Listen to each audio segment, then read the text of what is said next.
Bwana msikilizaji, mambo ni yanazidi kupamba moto na taarifa njema ni kwamba rais bwana amepatikana. Sasa swali tulilokuwa tunajiuliza, je, Mheshimiwa Rais atafika nchini Tanzania salama?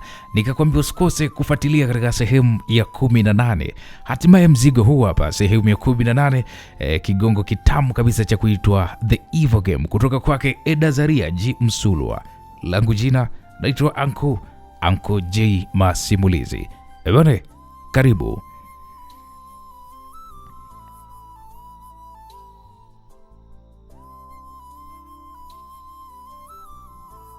Makamu, habari yako? Naam, ilikuwa ni sauti ya Mheshimiwa Rais.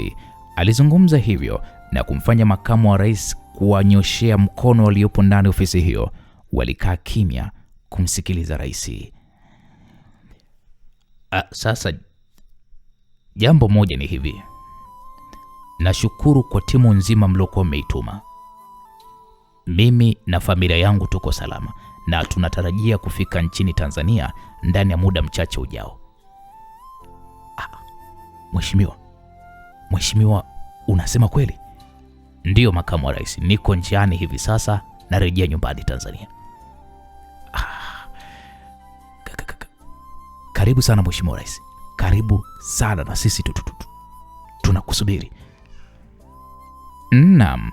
Hapo makamu wa rais alizungumza huku akiwa amejawa na tabasamu mara baada ya kusikia kwamba rais amepatikana na yuko njiani kurejea nchini Tanzania.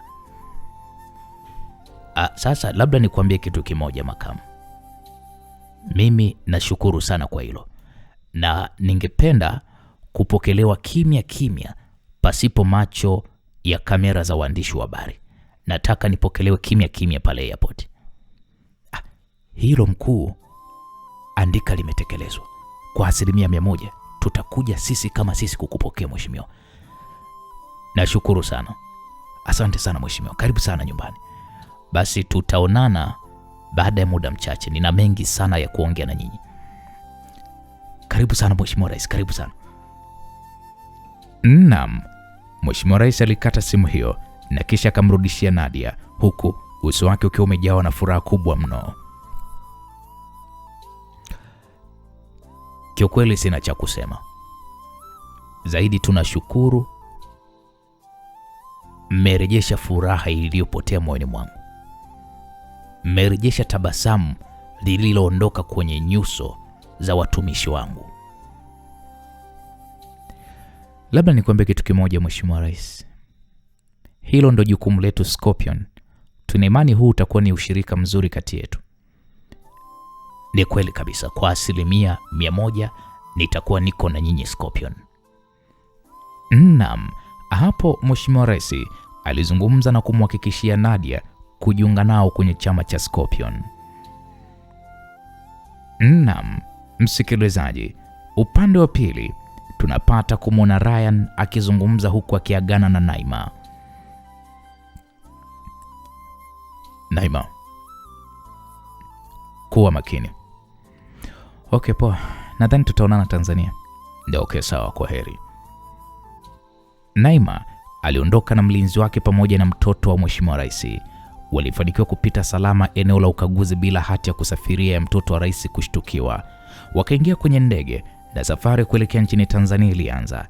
Ryan ilibidi ampigie simu Monica. Vipi? Poa. Monica, vipi mzee, ameshafika? Yeah, amefika. Na hapa tunafanya utaratibu wa kuweza kuzungumza na balozi wa Tanzania nchini Ujerumani. Okay, sawa. Mimi nipo uwanja wa ndege. Ninaondoka muda huu kuja huko. Okay, poa, si utatukuta. Okay, sawa. Naam, kweli Ryan alikata simu, akasubiri uwanjani hapo kwa dakika kama 50, naye alipanda ndege inayoelekea nchini Ujerumani na safari ilianza. Naam, upande wa pili tunapata kumwona balozi wa Tanzania nchini Ujerumani akizungumza huku akimtazama Eddie pamoja na Monica. Balozi huyu wa Tanzania nchini Ujerumani alisema, "Sasa mkuu, tunafanyaje hii taarifa? Tunampatia makamu wa rais ama inakuwaje?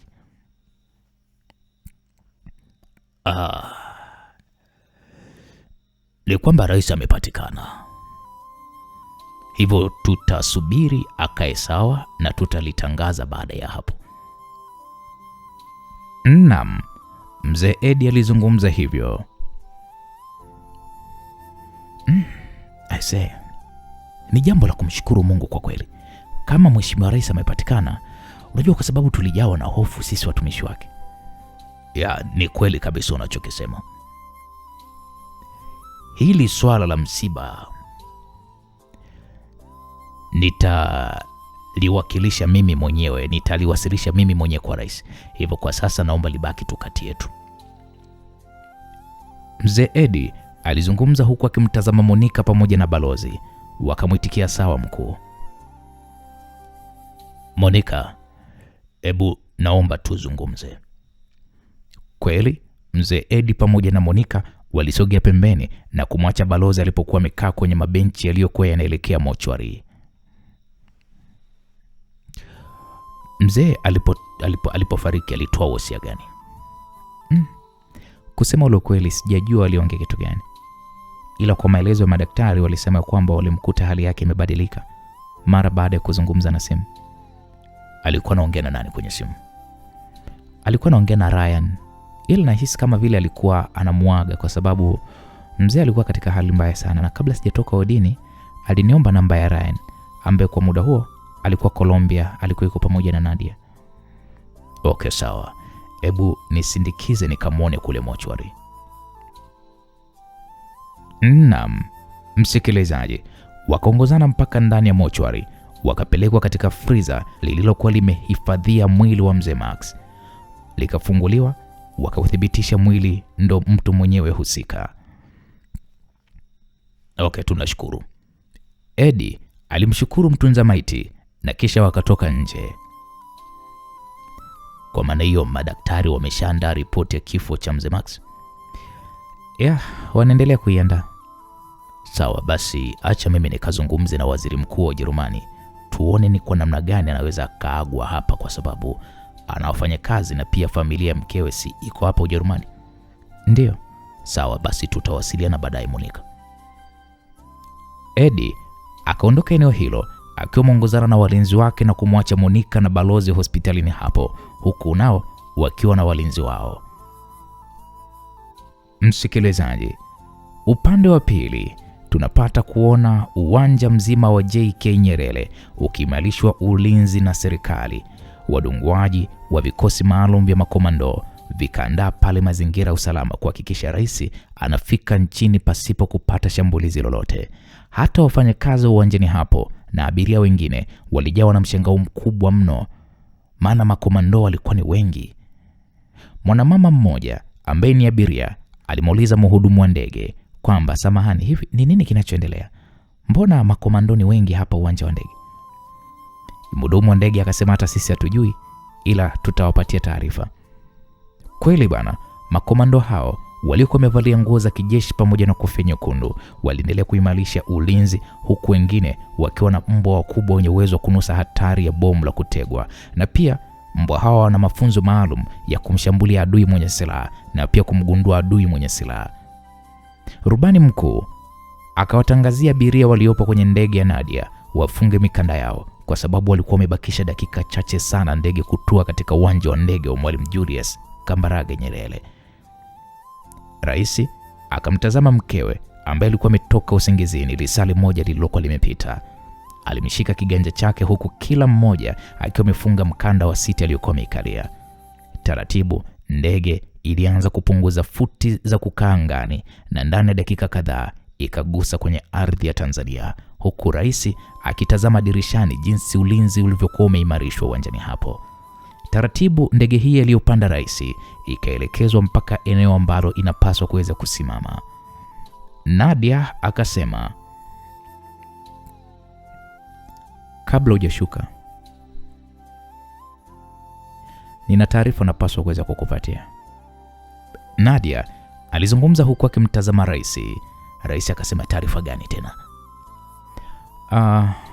Ni kwamba Rais mstaafu Mzee Max amefariki dunia. Na ninavyozungumza hapa na wewe, mume wangu ameelekea nchini Ujerumani alipokuwa amelazwa. Hivyo hii taarifa uwe nayo kichwani mwako na muda wote utaiweka serikali yako sawa na kuwatangazia wananchi hili lililotokea.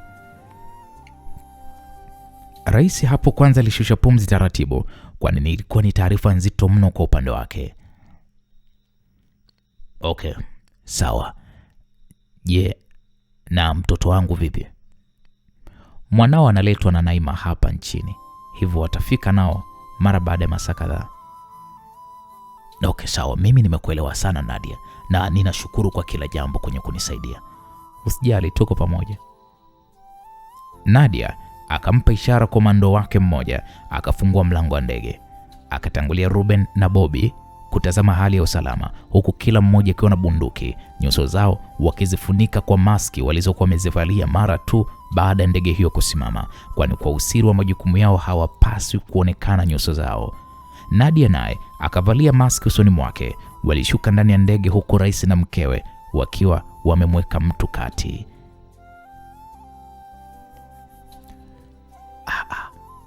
Karibuni sana nchini mheshimiwa, karibuni sana. CDF aliyekuwa ameagizwa kumwakilisha makamu wa rais alizungumza hivyo mara baada ya kupiga saluti ya ukakamavu. Mheshimiwa rais akasema nashukuru sana.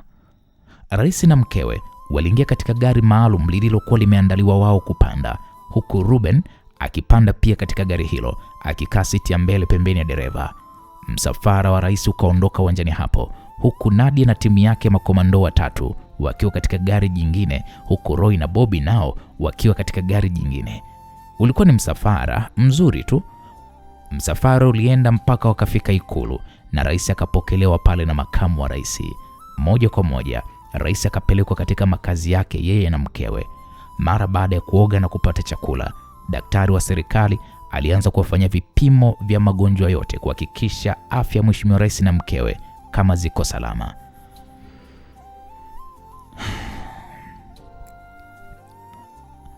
Kwanza mimi nishukuru sana madam kwa kazi kubwa uliyoifanya wewe na timu yako. Sisi kumpata huyu mheshimiwa rais tulishakata tamaa kabisa. Makamu wa rais alizungumza huku akiwa yuko na Nadia pamoja na timu iliyohusika kwenye operesheni hiyo katika moja ya ofisi kubwa iliyopo ndani ya Ikulu. Tunashukuru na nadhani ni moja ya majukumu yetu ambayo siku zote tumekuwa tukiyafanya.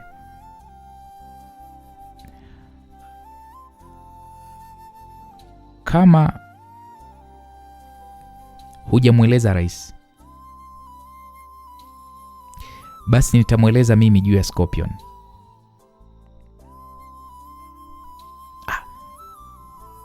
Madam, sifa tulizokuwa tunazisikia kwa watu baki, kwa kweli sio sifa hizi ambazo leo hii umetuthibitishia kwamba hichi chama sio cha watu wabaya madam. Kwenye kila aina ya maisha ya uzuri ndani yake kuna ubaya pia. Hivyo story mbaya mnazozisikia zinaweza kuwa ni za kweli au sio za kweli, ila yote katika yote sasa hivi tunaongoza kwa haki na kutetea kila mwanachama wetu pasipo kuzingatia ukubwa wala udogo wa nchi yake. Kiukweli madam, si tunashukuru sana. Ila sasa mtoto wa rais hatujamwona hapa. Vipi, imekuwaje kwa upande wake? Kipindi tunamuokoa rais, mtoto wake hakuwepo eneo la tukio. Hivyo kuna timu nyingine ipo nyuma inakuja na huyo mtoto wameshampata. Mungu ni mwema. Kwa maana mimi unajua nilipata sana wasiwasi. Wala hata usijali. Nyinyi vijana. Ndio mheshimiwa. Kazi nzuri sana. Wewe Ruben, wewe nilikuwa na kuchukulia poa sana. Ila ongera sana kwa kazi uliyoifanya. Nashukuru sana mkuu. Sasa mimi nimewaagiza wapishi watuandalie chakula cha mchana. Tutapata chakula kwa pamoja na kisha vijana mtapatiwa kila mmoja bonasi yenu. Tunashukuru sana. Tunashukuru makamu. Naam, Roy alijibu huku akiwa na furaha kweli kweli. Msikilizaji, upande wa pili tunapata kuona simu ya Nancy inaita. Nancy ilibidi ipokee simu hiyo. Hello kaka. Za kushinda sister. Salama tu za wewe? Mungu ananipigania. I say, umeona amerejea eh? Usiniambie. Ndio. Nimeona leo wamerudi na rais. Oh. Usiniambie kwamba rais kapatikana. I say, hawa watu sio mchezo. Kwanza ingia yao tu wamefunika sura zao. Wamekuja kuzivua wakiwa wako ndani ya jengo la Ikulu. Ndipo nilipomuona. Mimi nilikuwa na kazi ila naiache sasa. Siamini kama nakuja sasa hivi hapo Ikulu. Lakini hapa ulinzi ni mkali sana sister. Najua kwa tiketi ya IGP lazima niingie. Labda ufanye hivyo kwa kweli. Basi mimi nilitaka tu kukueleza hilo kwamba wamesharudi. Okay, nashukuru bro. Nancy alijibu kwa furaha na kisha akakata simu. Akafunga pale faili lililokuwa mezani mwake, akatoka ofisini. Kijana wake alimfuata na kumpigia saluti. Mkuu. Vipi? Ile kazi ulonipatia nimeimaliza. Faili hili hapa madam. Kaliweke pale mezani kwangu, nitakuja kulisoma nikirudi, kuna dharura imetokea. Sawa madam. Nancy akaelekea alipokuwa amelisimamisha gari lake, na kabla ya kuliwasha akaitafuta namba ya bad lady. Akataka kumpigia ila alisita, kwani taarifa za kiusalama kama hizi sio nzuri kuwashirikisha raia wa kawaida. Akawasha gari Nancy na kuondoka makao makuu ya polisi. Safari ni kuelekea Ikulu. Naam, tukirudi ndani ya Ikulu, Nadia alionekana kuzungumza. Bobby pamoja na Ruben. Nadia aliwaita wakiwa wameongozana kwenye korido ndefu wakitoka kuzungumza na makamu wa rais ofisini kwake. Nimependa sana utendaji wenu wa kazi. Nawapa nafasi maalum za kujiunga na sisi. Madam, tunashukuru sana. Ila sisi bado ni watumishi wa serikali. Bobby, naelewa. Haitozuia chochote kufanya kazi na sisi. Kwa maana hiyo, mtakuwa mnatuombea ruhusa au? Ndiyo Roy. Tutakuwa tunawaombea ruhusa. Na pia nafikiri mwendo kozi ya miezi 6. Kozi itakayowafanya muwe zaidi ya hapo mlipokuwa. Naamini mnaelewa kiwango chenu kipo kwenye level gani kutokana na mazoezi mlopatiwa kule Colombia. Yaani kweli. Basi nitaandaa utaratibu, ila siku nyingine kukitokea issue kama hizi, msisimame wenyewe nyinyi kama nyinyi. Au kama mnataka kusimama nyinyi kama nyinyi, basi kipindi hicho sisi tu tumezeka sana, ili nyinyi muweze kulisaidia taifa. Kwa sababu sisi na mume wangu tuliamua kwamba hii operation iwe ya mwisho kuifanya. Hususan mimi na mume wangu. Kwa tunataka kuwatengeneza nyie ili mje kuwa nguzo imara ya taifa. Sio mpaka sisi tuingilie kati. Okay, sawa madam, tutashukuru sana kusema ukweli. Hawa watu tumewapokonya tonge mdomoni, ila na uhakika hawatolala. Watatulia kwa muda tu, ila mwisho siku watafanya tukio jingine kubwa zaidi. Hivyo wekeni hilo swala akilini mwenu na muhakikishe mnafanya uchunguzi wa kina kutambua adui yetu mkubwa ni nani. Sawa madam. Okay, twendeni tukajumuike kwenye chakula. Naam, wakaongozana mpaka eneo walipokuwa wameandaliwa chakula cha mchana. Walimkuta rais, mke wake, na baada ya sala za dini zote mbili kuombwa, walianza kujipakulia chakula hicho. Nancy alionyesha kitambulisho chake katika geti la Ikulu, kwani tayari alikuwa ameshawasili Ikulu hapo. Komando aliyopo getini akasema, "Una ahadi na nani hapa Ikulu?" Komando aliyopo getini alizungumza huku akimkazia macho Inspector Nancy, kwani mfumo mzima wa ulinzi wa Ikulu ulikuwa umebadilishwa. Nancy akasema, "Kwa ruhusa ya IPG." Akaambiwa, "Weka gari lako pale." Komando huyo mwenye bunduki mkononi mwake alizungumza na Nancy, ilibidi atii hiyo amri. Makomando wengine wakalikagua gari la Nancy kuanzia chini hadi ndani ya buti. Komando huyo akafanya mawasiliano na kiongozi mkuu ambaye naye alizungumza na IGP na akamwomba Nancy aruhusiwe kuingia ndani ya Ikulu. Komando yule akasema, "Samani madam, unaweza ukaenda." Komando huyo alizungumza huku akimruhusu Madam Nancy akamrudishia na kitambulisho chake. Nancy akasema nashukuru. Nancy akawasha gari lake na kuendelea kuliendesha na kuzidi kushangaa namna ikulu ilivyokuwa imefurika makomando yenye silaha nzito za kivita, kitu kilichomwashiria kuwa rais mwenye nchi yupo ndani ya ikulu yake.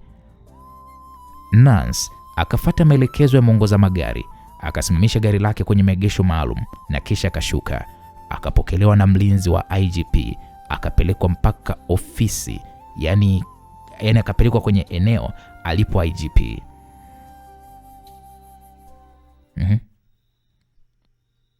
Vipi Nancy, kuna tatizo? Mbona umekuja huku?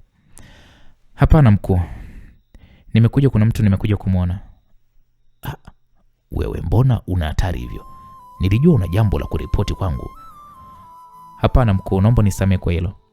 Okay sawa, usizungumze, usizunguke, usije ukashtukiwa, kwa maana kwamba sasa hivi hali ya kiusalama imeimarishwa maradufu tofauti na hapo awali.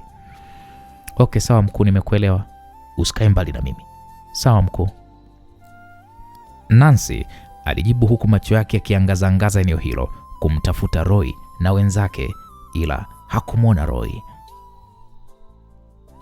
Naam, msikilizaji, upande wa pili ukimya ulikuwa umetawala ndani ya ofisi ya rais, huku makamu wa rais pamoja na viongozi wa ngazi za juu wakimsubiria rais kuweza kuingia katika kikao chake cha kwanza toka kurudi nchini kutoka kwenye mateka. Bobby akiwa anaongoza timu inayomlinda rais kwa dharura, akawasiliana na makomando wenzake, akiwamo makomando watatu waliokuwa wametoka nao nchini Colombia, ambao ni rais aliwaomba wamlinde kwa siku kadhaa hadi pale atakapopata ulinzi kamili wa kiserikali atakao uamini kama ulinzi wake wa awali. Roy akasema, oya vipi, anaweza akatoka? Roy alizungumza kwa kutumia earpiece aliyokuwa ameivaa sikioni mwake, ambayo imeunganishwa na makomando wenzake watano, huku Ruben akirudi kwenye nafasi yake ya kumshauri mheshimiwa rais. Baada ya kikao kifupi cha rais na Nadia kumalizika kwenye makazi anayoishi rais, Bobby akasema, "Oya Roy, unaweza ukatoka mkuu." Bobby alizungumza. Basi wakatoka ndani ya makazi ya rais na kuingia katika gari maalum la rais, huku makomando wengine wakigawanyika katika gari 4 katika msafara wake. Moja kwa moja wakaelekea mpaka katika eneo la ofisi za ikulu. Wakashuka katika magari hayo na Bobby akamfungulia rais mlango aliyevalia suti nzuri. Wafanyakazi waliojitokeza kumlaki rais hawakusita kuonyesha furaha zao kwa kumpungia rais mkono, huku makomando wa serikali wakiwazuia kuhakikisha hakuna mtu anayemgusa mheshimiwa rais. Wakatembea na rais mpaka kwenye ofisi yake ya kazi, na Ruben pamoja na Bobby wakaingia na rais ndani ya ofisi hiyo, ambapo yupo makamu wa rais na viongozi wa ngazi za juu kiusalama na kiserikali. Wakasimama kwa heshima na wakakaa pale rais alipokuwa amewaruhusu wakae. Bobby akasimama nyuma ya kiti alichokuwa amekaa mheshimiwa rais, huku macho yake yakiendelea kuwatazama viongozi wote waliopo ndani hapo. Huku Ruben alikuwa amekaa mita chache kutoka sehemu alipokuwa amekaa mheshimiwa rais, naye Roy na makomando wengine walibaki nje kuendelea kulinda usalama wa mheshimiwa rais.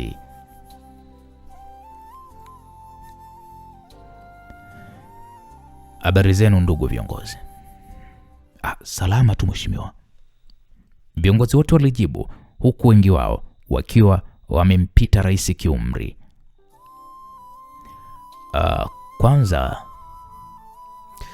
nimshukuru Mungu kwa kunikutanisha na nyinyi kwa siku hii ya leo. Ninawashukuru sana kwa jitihada zote mlizozifanya kuhakikisha leo hii mimi ninakuwa salama pamoja na familia yangu. Nimefurahi sana kuwaona, tena sana kusema ukweli. Hapo mheshimiwa rais aliweka kituo na kisha akaendelea kuzungumza. Yaliyotokea huko ni mengi sana, ambayo yameacha doa na yameacha kumbukumbu mbaya ndani ya kichwa changu.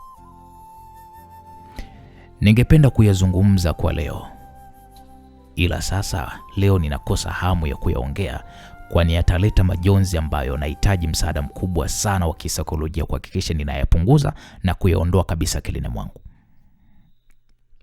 Yote katika yote, ninamshukuru Mwenyezi Mungu, kwani yeye ndiye alinipatia nafasi hii nyingine tena ya kurudi madarakani na kuiongoza nchi yangu hii pendwa ya Tanzania.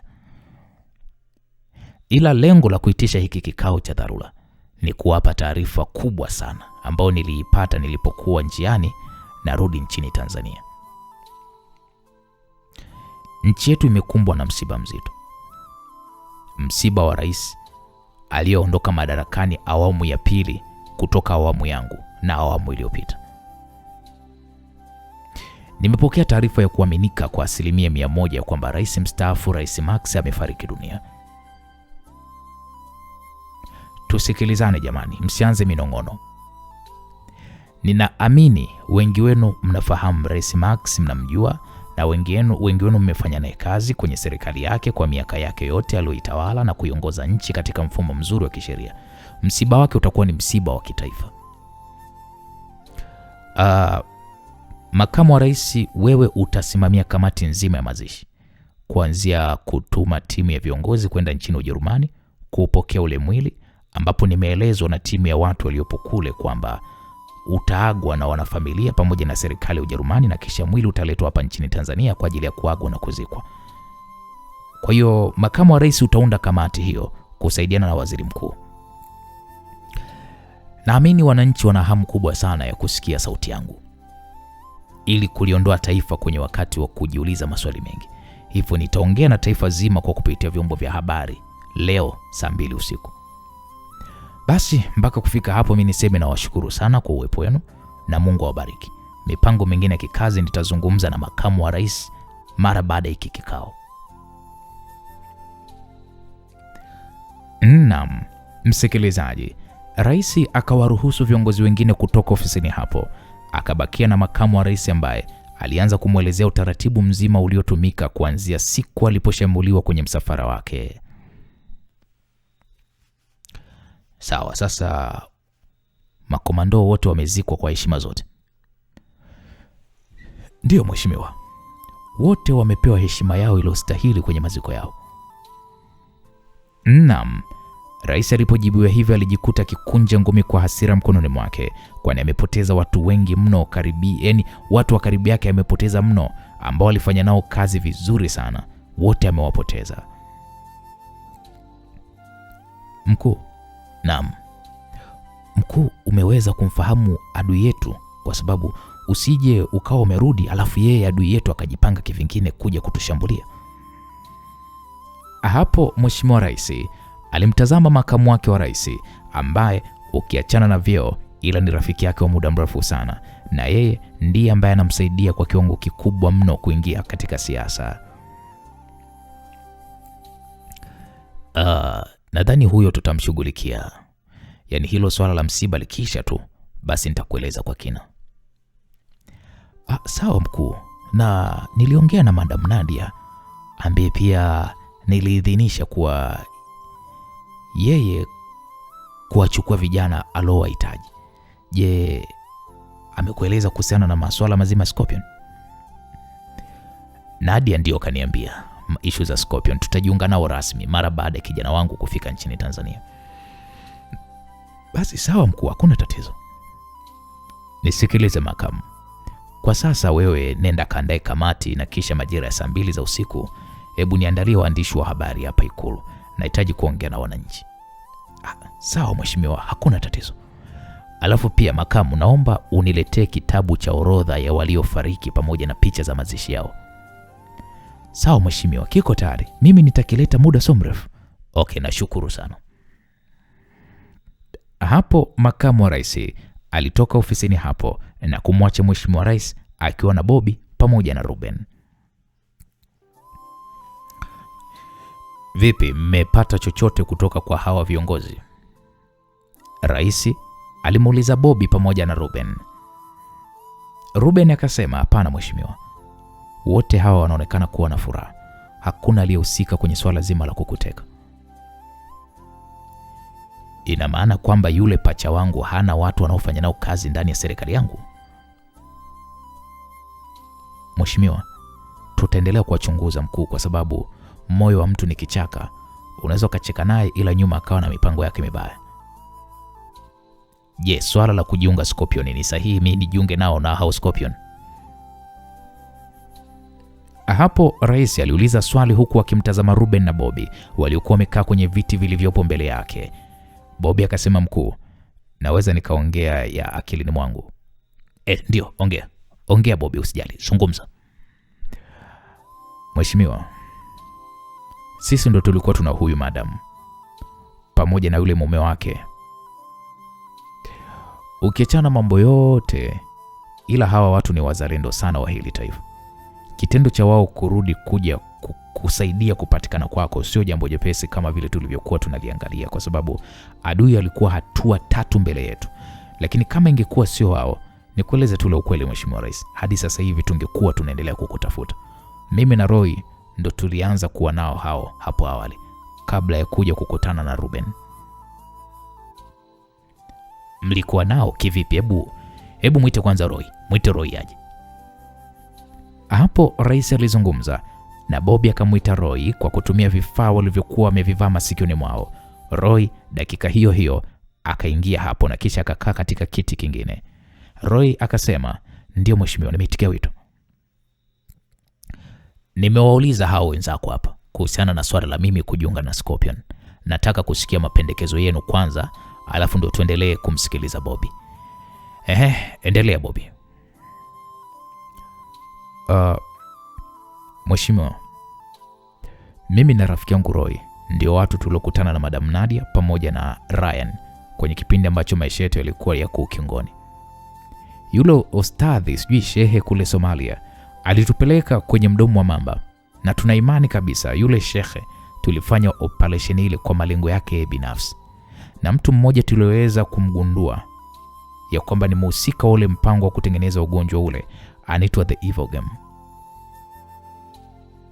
The Evil Game. Ndio mheshimiwa. Hatujapeleleza kujua ni nani mhusika kwa sababu kwanza tulizingirwa na tulijitahidi sana kupambana hadi risasi yetu ya mwisho, ila kwa bahati mbaya sana wale watu walikuwa wanaongezeka kadiri muda ulivyokuwa unazidi kwenda. Kwa hiyo sasa ikawaje? Tulibakiwa na risasi 2 tu kwenye bastola. Risasi ambazo tungezitumia kujiua pale tu ambapo tungeamini adui alikuwa anatusogelea. Ila shukrani sana kwa Bwana Ryan pamoja na Madam Nadia. Walitokea eneo la tukio wakiwa katika mavazi yao walioyavalia na wakapambana na kundi zima la maadui. Kusema lolo la ukweli, ukiachana na filamu ambazo tunakuwa tunaziona kwenye TV, ila wale watu wawili ni hatari mno. Yaani kivipi? Sijaelewa. Mheshimiwa, kwanza wale washikaji wana spidi kubwa sana ya kushambulia tena kwa mapanga yao. Yaani nilitamani muwepo eneo la tukio muweze kujishuhudia, ila ukweli ni kuwa walitusaidia na tukaondoka eneo hilo, na hapo ndipo walipoturudisha nchini Tanzania kwa kazi ya kukusaka wewe mheshimiwa, kwa sababu sisi tulikuwa tumeshazidiwa. Na Ruben alitueleza juu ya shambulizi lilokuwa limetokea kwenye msafara wako. Kwa hiyo kusema lo kweli mheshimiwa rais, swala la wewe kujiunga na Scorpion ni la umuhimu sana kwa usalama wa uongozi wako, kwa sababu hawa watu wana watu kila kona ya dunia, na sote hapa tulijua sisi tuna mafunzo ya hali ya juu, ila tulipopelekwa kwenye kambi yao ya siri huko nchini Colombia, kusema lo kweli tulijiona sisi kama watu ambao tunakwenda kuanza moja mafunzo yetu, kwani tuna sehemu kubwa sana ya kujifunza kutoka kwao. Kwa hiyo Bobby, wewe kwa maoni yako unaona hii ni sahihi mimi kujiunga na Scorpion? Ndio mheshimiwa rais. Wewe Roy, wewe kwa upande wako vipi? Mkuu, kwa mimi namuunga mkono tu Bobby. Ni heri ukajiunga na Scorpion kwa sababu washikaji wana nguvu kubwa sana kiusalama. Sio rais wewe tu utakuwa ni mwanachama, hadi rais wa mataifa makubwa kama Marekani, China, Russia, India wako chini ya Madam Nadia. Hivyo unaweza kupata picha halisi ya kwamba hawa watu ni wa aina gani, wana nguvu kiasi gani. Wewe Ruben unasemaje? Mheshimiwa, kama ingekuwa sio wao, sasa hivi tungekuwa tumekaa na wewe meza moja hapa. Sidhani tusingekuwa tumekaa na wewe hapa meza moja tunaongea kama wasingekuwa wao. Kwa kuwa hawaingilii utaratibu wa ufanyaji wako wa kazi na wapo kwa ajili ya maslahi mapana ya dunia, kuiona dunia ni sehemu salama, mheshimiwa, huna budi ungana nao tu Scorpion. Okay, sawa. Alafu pia madam amenieleza kwamba anaandaa taratibu za kuingia makubaliano. Aliniambia wakati tuko kwenye ndege kwamba anaandaa taratibu za makubaliano ya mimi kujiunga na Scorpion. Na mimi nimewaeleza kwamba nitafanya hivyo pale tu mtoto wangu atakapokuwa amenikabidhi mikononi mwangu.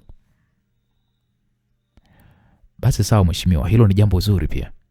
Sasa Bobby na Roy, ndio mkuu, ningependa nyinyi muendelee kuwa kwenye timu yangu ya kunilinda hadi huko mbeleni nitakapojiridhisha kwamba nipo kwenye eneo salama. Nahitaji sana huduma yenu. Nimeona mko vizuri. Usijali mkuu, sisi tuko pamoja na wewe. Asanteni sana jamani, nashukuruni sana. Hapo mlango ukagongwa na makamu wa rais akaingia, akamkabidhi rais faili lenye orodha ya watumishi wake wote waliouawa kwenye msafara wake, na mheshimiwa rais alianza kupitia jina moja baada ya jina lingine.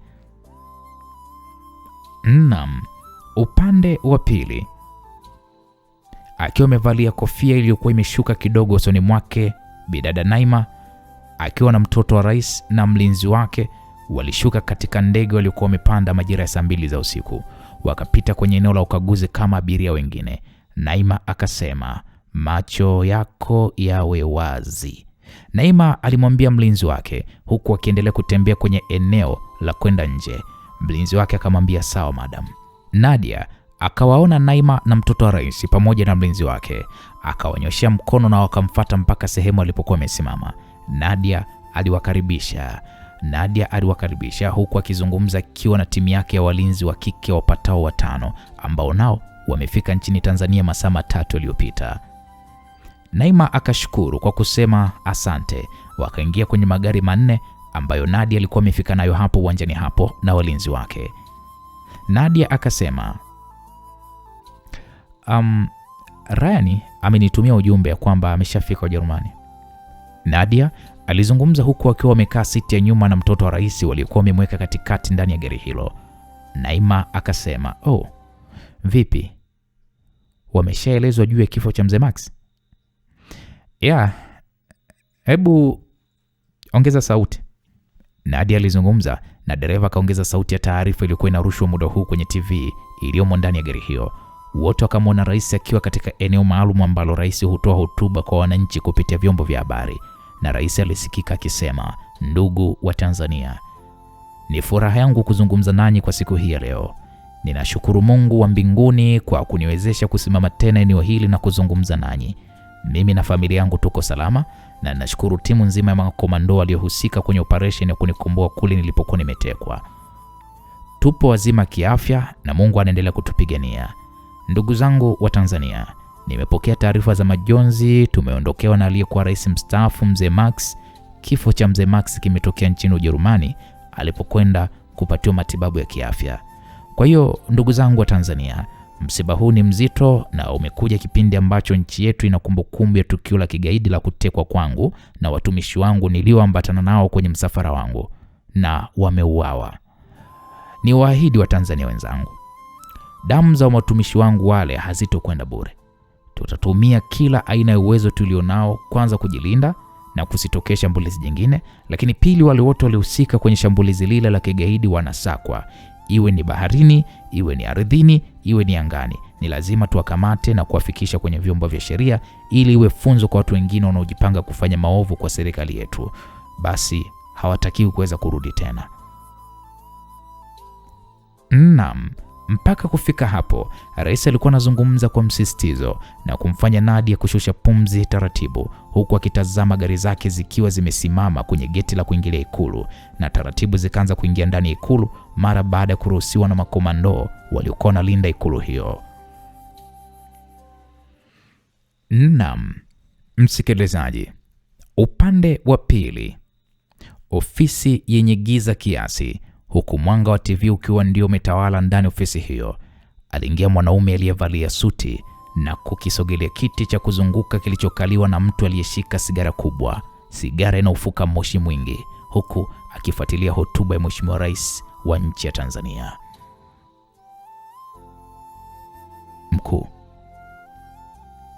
upelelezi umekamilika. Picha zao hizi hapa. Mwanaume huyo alipokea picha 4, akazitazama, akaicheki picha ya kwanza inayowaonyesha Bobby na Roy wakiwa katika maabara walioilipua kwa mabomu.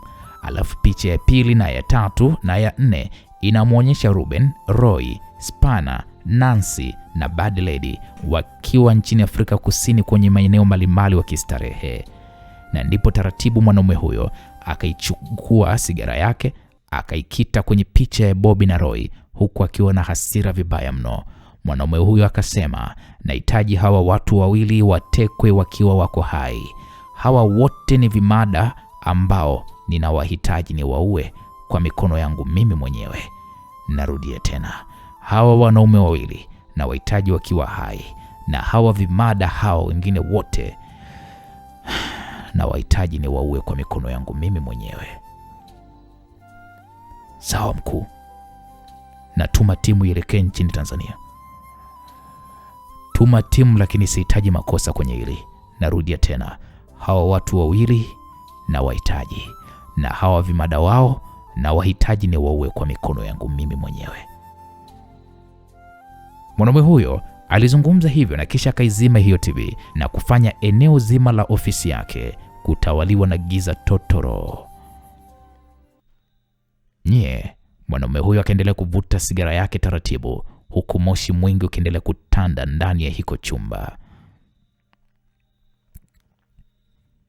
Msikilizaji, upande wa pili, Nadia pamoja na walinzi wake wa kike walishuka ndani ya magari yao wakiongozana na Naima akiwa na mtoto wa rais. Mke wa rais aliyekuwa na shauku kubwa ya kumwona mwanae alishindwa kujizuia, akamkimbilia mwanae na kumkumbatia kwa nguvu huku machozi yakimbubujika.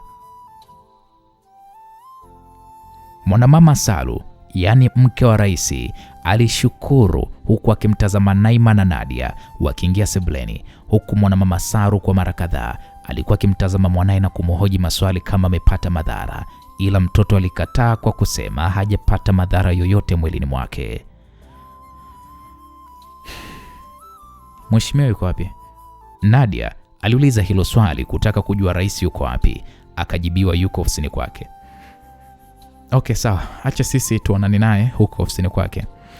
Kwa sisi hadi hapa tutakuwa tumeshamaliza kazi yetu, hivyo nitaomba sisi tuweze kuondoka. Jamani, naombeni hata mlale hapa hata kwa usiku huu tu jamani. Hapana, kuna majukumu mengine tunahitaji kuweza kuishughulikia, kwa kuwa hapa sisi ni kama nyumbani siku yote ile tutakuwa tunafika. Nadia alizungumza huku akimtazama mke wa rais usoni mwake. Mke wa rais akasema, sawa, lakini asanteni sana, natamani hata niwalipe. Hapana kwa kweli, acha sisi twende. Mwanamama Salu ikabidi awasindikize Naima na Nadia mpaka nje yalipokuwa magari yao. Wakaingia ndani ya gari na kuelekea kwenye jengo la ofisi ya rais. Wakapokelewa pale na Ruben na moja kwa moja wakaelekea katika ofisi ya rais, huku Nadia akiwa amebeba faili lenye mkataba maalum wa rais kujiunga na Scorpion. Karibuni sana, rais alizungumza huku akiwa anawatazama kwa furaha mno. Nadia akasema tunashukuru. Nadia alizungumza huku yeye na Naima wakikaa kwenye viti vinavyotazamana na meza ya rais. Ruben akasimama pembeni ya meza ya mheshimiwa. Huyu mwenzangu anaitwa Naima. Ni mmoja wa watu waliotusaidia kwa asilimia kubwa sana kuweza kumtambua au kutambua ni wapi ulipokuwa umetekwa. Huyu Naima unayemwona ni mtaalamu wa IT kwa kiwango cha hali ya juu. Ni mmoja wa watu wenye ujuzi mkubwa sana kwenye masuala mazima ya IT. Amehudumu ndani ya serikali kwenye kitengo cha X na sasa hivi anashughulika na mambo ya kibinafsi. Okay, nashukuru sana kukufahamu Miss Naima. Na mimi pia Mheshimiwa Rais. Mheshimiwa, naamini kwamba umepata taarifa ya kwamba kijana wako amesharudi. Ndio. Nashukuru Mungu kwa hilo. Na pia ninawashukuru sana kwa kuweza kumrudisha mtoto wangu. Asante. Sasa Mheshimiwa, nimekuja hapa na mkataba wa wewe kujiunga na sisi. Unaweza kuupitia kabla hujaweza kutia saini yako. Okay, sawa. Nadia alimkabidhi Mheshimiwa Rais faili hilo. Alisoma karatasi 2 zilizomo ndani ya hilo faili, akamaliza na kisha akampatia Ruben faili hilo. akasoma kilichokuwa kimeandikwa katika hizo karatasi, na Ruben akasema, mheshimiwa, mkataba uko vizuri. Basi sawa, leta, naweza nikatia sahihi, leta. Rais akatia sahihi yake katika karatasi zote mbili, na kisha Nadia akampatia kikaratasi cha sindano zinazotumika hospitalini kwa ajili ya kutobolea vidole watu wanaoumwa na malaria. Rais akajichoma pale sindano hiyo katika kidole gumba cha mkono wa kulia, na kisha katia sahihi ya damu kwa kutumia dole gumba hilo. Baada ya kumaliza kutia sahihi ya mkataba huo, Nadia akalifunga hilo faili. Mheshimiwa, ndio. Hii ni simu maalum ambayo inaleta ujumbe maalum za vikao vyote vya dharura. Ina maelezo namna gani utakapokuwa unahitaji msaada wa kiusalama basi utaweza kupata. Sijui tumeelewana? Ndio, nimekuelewa. Na pia utaweza kuona nchi, wanachama na viongozi wote wa ngazi za juu kwenye hii simu. Na kuna namba yangu ambayo utakapohitaji kuzungumza na mimi basi utanipigia. Na kutakuwa kuna kikao maalum cha kukutambulisha siku ya kukifanya, nitakufahamisha. Nadhani tumeelewana? Ndio, tumeelewana. Basi sisi tumeshamaliza. Tutaonana siku ya mazishi ya Mzee Max. Okay, na washukuruni sana. Hapo Nadia na Naima walitoka ndani ya ofisi ya Mheshimiwa Rais. Vijana, Nadia alizungumza huku akiwatazama Bobby na Roy pamoja na makomando watatu ambao wamehusika kwenye operation ya kumwokoa rais. Wakamwitikia, ndio madam. Nichukue nafasi hii kuwashukuru binafsi. Ningetamani tukae tupate depo chakula cha usiku pamoja, ila naamini mna majukumu ya kuendelea kumlinda Mheshimiwa Rais. Ndio madam.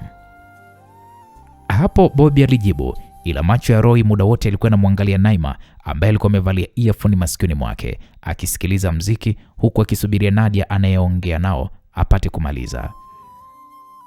Hey, we Roy, upo na mimi kweli? Nadia alizungumza huku akimtazama Roy aliyekuwa anamwangalia Naima. Yeah. Nakusikiliza madam.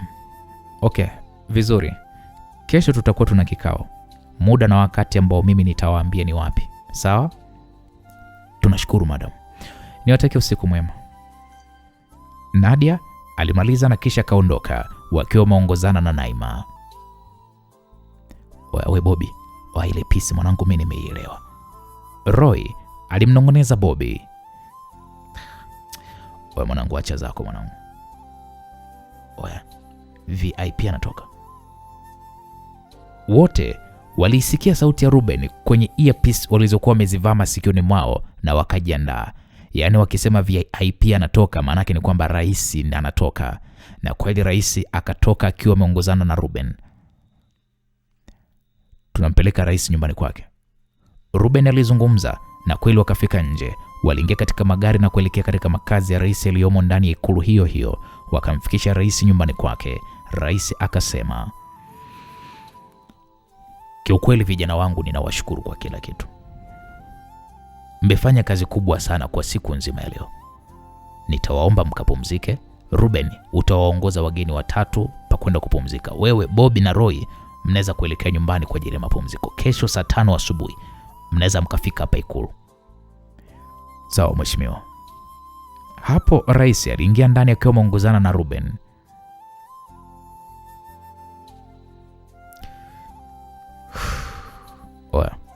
Washikaji kesho bwana. Wapoa wapambanaji. Waliagana. Bobby na Roy wakaondoka katika makazi ya rais kwa kutumia gari moja waliokuwa wamekabidhiwa. Bobby, ile gari mbona kama ya Nancy ile? Ndio yenyewe. Ina maana Nancy yuko hapa ikulu. Mcheki kwenye simu, si demu wako yule, mpigie. Roy kweli ikabidi ampigie demu wake Nancy simu. Mambo? Poa za wewe baby. Safi, mbona naona gari yako hapa ikulu kwenye maegesho ya magari ya wageni hapa ikulu? Nimekufuata wewe ila sijabatika kukupata. Toka basi chapu tupo kwenye maegesho hapa. Okay, nakuja. Nancy alifika eneo hilo huku akiwa anatembea kwa mwendo wa haraka mno. Roy alishuka ndani ya gari na Nancy alijikuta akimkumbatia kwa nguvu mno. Roy, nimekumisi. Nimekumisi pia bebe. Shem za wewe? Fresh tu. Shemeji, naomba basi nikuibie huyu mtu wako jamani, nimemisi. Usijali shemeji yangu, basi acha mimi nielekee hivi nyumbani. Haya poa shemeji. Bobby alitangulia mbele huku Nancy akifuatiwa nyuma na gari lake, huku Roy akiwa amekaa siti ya pembeni kwenye gari la Nancy. Nimesikia sifa zenu kutoka kwa viongozi wengi ya kwamba mmemfikisha na kumrudisha nchini rais na familia yake. Ile ilikuwa ni operation ya siri sana, na ndio maana hata kuondoka kwetu pia hatukuruhusiwa kuweza kumweleza mtu yoyote. Aise, poleni sana baby, ila wote si mlikwenda salama na mmerudi salama? Ni kweli. Kwa hiyo kila mtu anajisemea lake, ujue kwamba sijui rais alitekwa China, wengine Kongo, yani kila mmoja alikuwa anaongea la kwake. Hakuna anayejua kilichokuwa kinaendelea, na hiyo ndio maana halisi ya operation za siri. Kwa hata mimi sipaswi kujua baby. Nancy, wewe unapaswa kujua kwa sababu tumeshamaliza hiyo kazi, sio mbaya. Naam. Wakamwona Bobby akiwasha taa ya ishara kuingia kulia, kushika barabara kuelekea kwake. Bobby alipiga honi na Nancy akampigia honi, ikawa ishara ni ya kuagana. Umekula? Nimekula mpenzi wangu. Unajua hapa nilipo nimechoka Nancy, nahitaji kupumzika kwa masaa kadhaa. Basi unataka kupumzikia hapa au kitandani? Nancy alizungumza huku akimwonyesha Roy ishara kifuani mwake na kumfanya Roy atabasamu. Kubembeleza na raha bwana.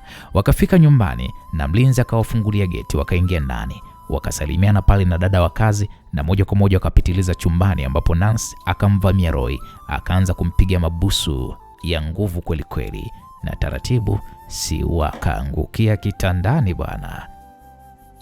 Naam, msikilizaji, taratibu upande wa pili tunapata kuona geti la nyumbani kwake likafunguka na Bobby aliingia ndani na gari hiyo yenye namba maalum za Ikulu. Bad Lady akamkimbilia Bobby, alimkumbatia kwa furaha mno. Huyu bidada ni adui mkubwa sana kwa kina Roy, lakini bado hawajamjua maskini ya Mungu. Bad Lady akaanza kusema, karibu sana mume wangu. Bobby akasema, nashukuru sana mke wangu, za hapa bwana. Hapa ni kwema tu mpenzi wangu. Basi bwana, Bobby pasipo kujua hilo ndo li adui lake na yeye hakujua, basi wakajikuta wanaingia ndani. Jamani, kwa hiyo kumbe Bobby anadinyana na adui. Kuna muda nilisikiaga stori za mitaani. Wanasema ukiwa na demu ambaye ni jambazi, yani bora mwanaume awe jambazi, lakini kama mwanamke ni jambazi na ukao unamdinya huyo mwanamke ambaye ni jambazi, nasikiaga bwana, wanakuwa sio watamu, ni wachachu kama bastola. Sasa sijajua kama ni kweli ama ni uongo. Kaka, karibu. Spana, nashukuru sana mdogo wangu, unaendeleaje? Bro, mimi niko salama bro.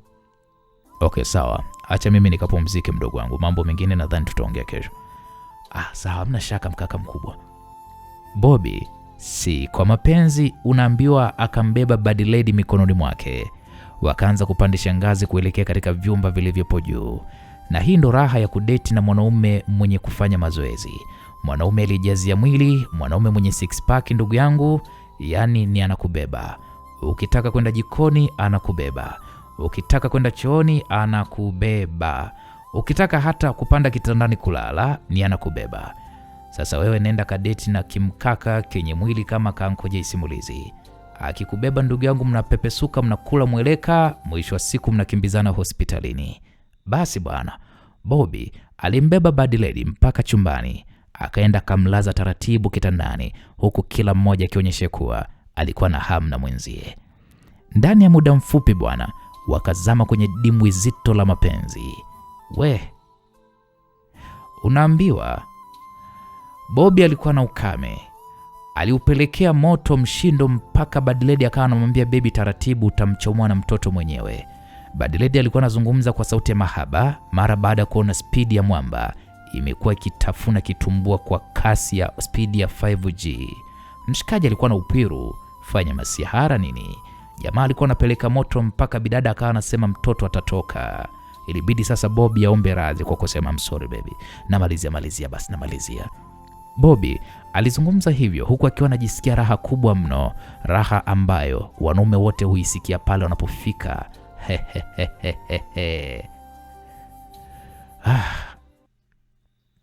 Asante sana kwa mapokezi bebi wangu.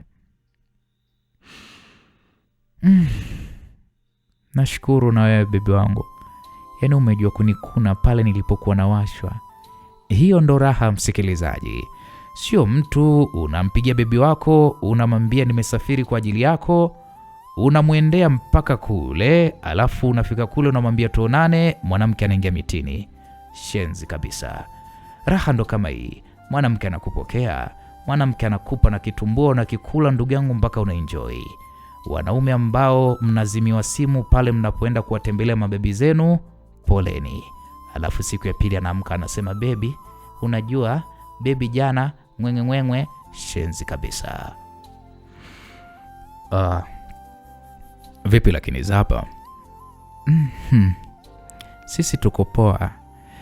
Unajua nilikwenda hospitali jana na nikarudi leo asubuhi. Vipi uko hospitali, ni kwema kweli? Ya, nilikuwa najihisi maumivu tumboni, ila baada ya vipimo wamesema hakuna shida yoyote. Tatizo kubwa ni wasiwasi, hivyo walinieleza kwamba niachane na wasiwasi na niwe sawa. Ndio, okay. Wasiwasi wa nini sasa mke wangu? Baby, mmeondoka wewe na wenzako, hakuna aliyetujulisha. Huoni ya kwamba mlituacha kwenye wakati mgumu tulikuwa tunawaza? Ndio. Pole sana mke wangu. Kila kitu kitakuwa sawa sasa. Unajua kazi tulizokwenda kuzifanya zimeshakamilika.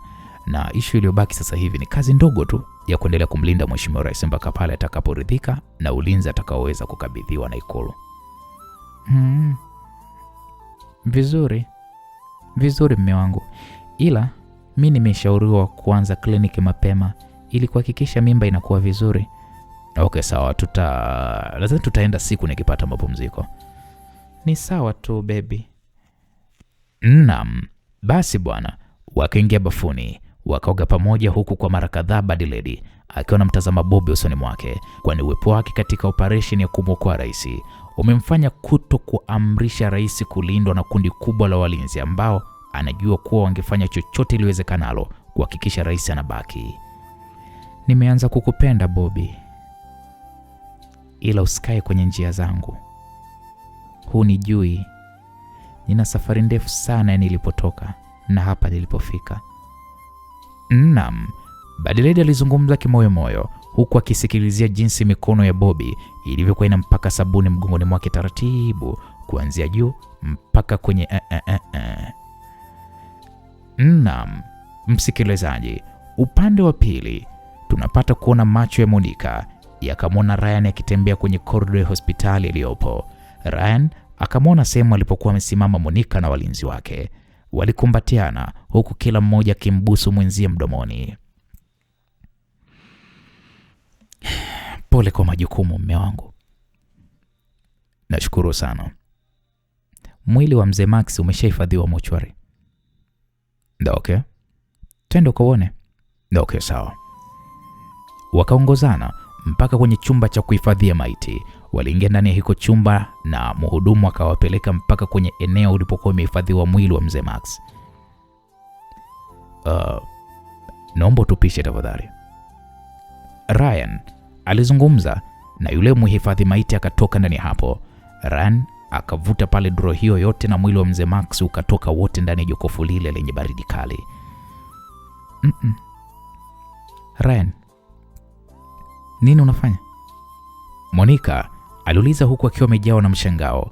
Ryan alivaa gloves mikononi mwake, akaugeuza mwili wa mzee Max mgongoni na akaanza kuuminyaminya hadi katikati ya mgongo. Akatoa kikaratasi chenye nyembe maalum za kufanyia upasuaji wa miili ya binadamu. Akaipasua sehemu hiyo aliyoigusa na akaikuta flash ikiwepo kwenye kifuko cha plastic, na hapo ndipo akamfanya Monica ajawe na mshangao, kwani Monica hakuhisi wala kufikiria kama ndani ya mwili wa mzee Max kunaweza kuwa kuna kitu kama hiko ambacho kinaonekana ni kitu chenye siri nyingi sana, na ndio maana aliamua kifichwe ndani ya mwili wake. Na hajajua Ryan alikuwa amejuaje siri hiyo. Yaani flash inaonekana ilikuwa imefichwa kwenye mwili wa mzee Max. Monica hakulijua hilo. Ilibidi amuulize, "Wewe Ryan, wewe umejuaje? Monica aliuliza huku akimtazama Ryan. Ryan alikuwa ametoa gundi maalum inayoziba ngozi ya binadamu. Akaziba sehemu hiyo alikuwa ameifanyia operation na kisha kaulaza mwili wa mzee Max vizuri na kurudisha ndani ya jokofu hilo. Akazivua gloves hizo na kisha akaziweka ndani ya kikaratasi cha plastic. Tuondoke Monica, Ryan alizungumza na wakatoka ndani hapo. Tuelekee nyumbani kwa mzee Max. Sasa hivi? Ndio. Okay, sawa. Monica akatoa maelekezo kwa mlinzi wake mmoja na kisha aliondoka na walinzi wengine 3. Njia nzima hawakuzungumza chochote na Ryan mpaka wanafika katika makazi ya mzee Max. Ryan akatembea mpaka katika chumba cha mzee Max huku Monica akimfuata kwa nyuma. Lakini Ryan, una nini wewe? PC ya mzee kwapi? Ryan alisimama kwenye picha kubwa ya mzee Max na mkewe. Akashusha picha hiyo iliyomo ndani ya frame kubwa. Akaona shelf ambayo haina button zaidi ya eneo tu la USB. Sasa Ryan, hapo utafunguaje sasa? Monica aliuliza. Ryan akaitoa mfukoni flash hiyo, akaiingiza katika eneo la USB. Mlango wa shelf ukafunguka. Akaliona faili moja tu likiwa liko ndani ya eneo hili, huku kukiwa kuna flash nyingine. Akalichukua faili hilo pamoja na hiyo flash. Monica, funga mlango. Monica akarudi mlangoni, akafunga mlango kwa ndani. Ryan akakaa kwenye kiti cha ofisi, huku mbele ya kiti hicho kukiwa kuna meza ya ofisi, huku juu yake kukiwa kuna laptop pamoja na picha 3 zilizopo kwenye frame. Ryan akazitazama picha hizo. Picha ya kwanza ilikuwa inamuonesha mzee Max na mkewe. Picha ya pili inamuonesha mzee Max akiwa na Monica, na picha ya 3 inamuonesha mzee Max akiwa na Ryan. Mzee alikuwa na upendo mkubwa sana kwetu na alitupenda kama wanaye, Monica alizungumza kwa sauti ya upole na iliyojaa majonzi mengi. Alikuwa ni zaidi ya baba kwetu, Ryan alizungumza huku akifungua laptop hiyo.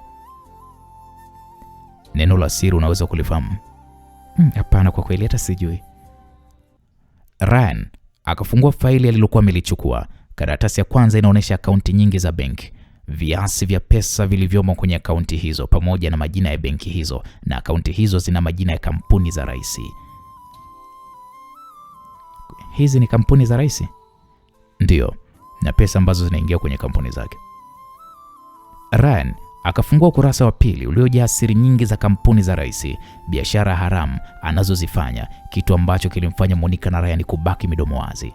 Wakapitia pale data zilizokuwa zimehifadhiwa kwenye flash hiyo, wakakuta taarifa nzima za siri kuanzia maisha ya baba wa rais, watoto wake, mapacha ambao ni Kurwa na Doto, huku rais yeye akiwa ni Doto. Siri nzima ya maisha ya watoto hao wa rais na malezi waliokuwa wamekulia, na mwisho kabisa wakaishia katika picha yenye kivuli, picha ambayo kwa upelelezi uliofanyika hawamtambui mastermind anayefanya kazi nyuma ya Kurwa.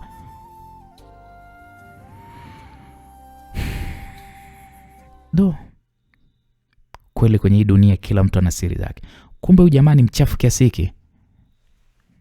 Hapa ndipo ninapokumbuka maneno ya mzee Max kuniambia kwamba nihakikishe huyu jamaa harudi madarakani wala pacha wake hajiingizi kwenye kiti cha urais. Sasa ndo amesharudi, sasa tunafanyaje? Rais si asharudi madarakani? Nilitaka niachane naye kabisa. Yaani haya mambo nilitaka niachane nayo kabisa. Nilitaka niachane kabisa na mambo haya. Na ile ilikuwa mimi ni kazi yetu ya mwisho, ila tunapoenda sasa huyu jamaa unaonekana atakuja kufanya mabaya sana katika nchi ya Tanzania. Mbona hii ni changamoto tena kubwa, sio ndogo. Twende basi nchini Tanzania kumzika mzee baba, na baada ya hapo tutajua namna ya kuweza kumsambaratisha yeye pamoja na pacha wake. Sasa huyu mastermind ni nani? Kumbuka huyu Kurwa huyu, kuna mtu yuko nyuma yake. Ni nani sasa? Ndo bado hatujajua. Kama mzee Max alipata ugumu kwenye kumtafuta, basi sisi tutamsaka na kumjua. Kwa haya lazima tuwe makini na macho sana. Lazima tuwe macho sana.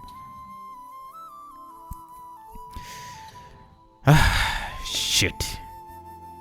Ryan alizungumza huku akipiga picha maelezo ndani ya faili katika simu yake, na kisha vitu vilivyopo kwenye flash akavihamishia kwenye simu yake, na kisha akamkabidhi Monica flash na hilo faili.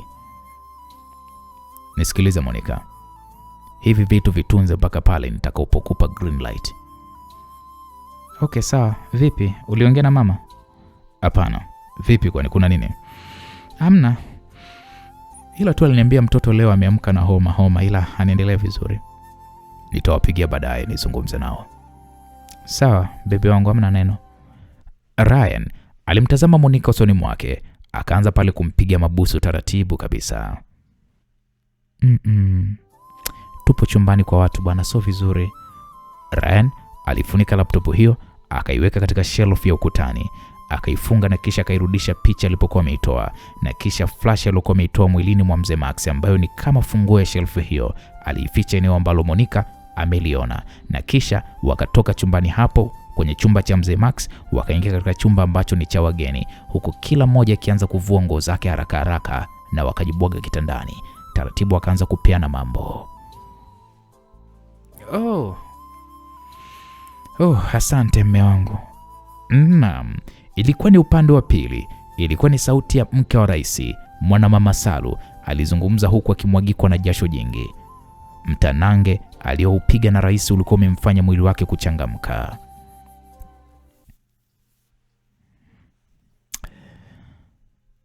Unajua, nilihisi ya kwamba sitopata tena utamu wako mke wangu kama tungeuliwa na yule mwenda wazimu kule. Mungu mwenyewe ndo amehitaji tufike hapa. Alafu umenikumbusha mme wangu. Nini tena mke wangu?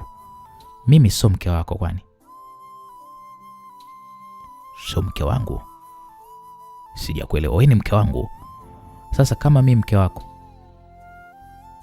kwa maana hiyo mimi ni msiri wako, si ndio? Ndio wewe ni msiri wangu.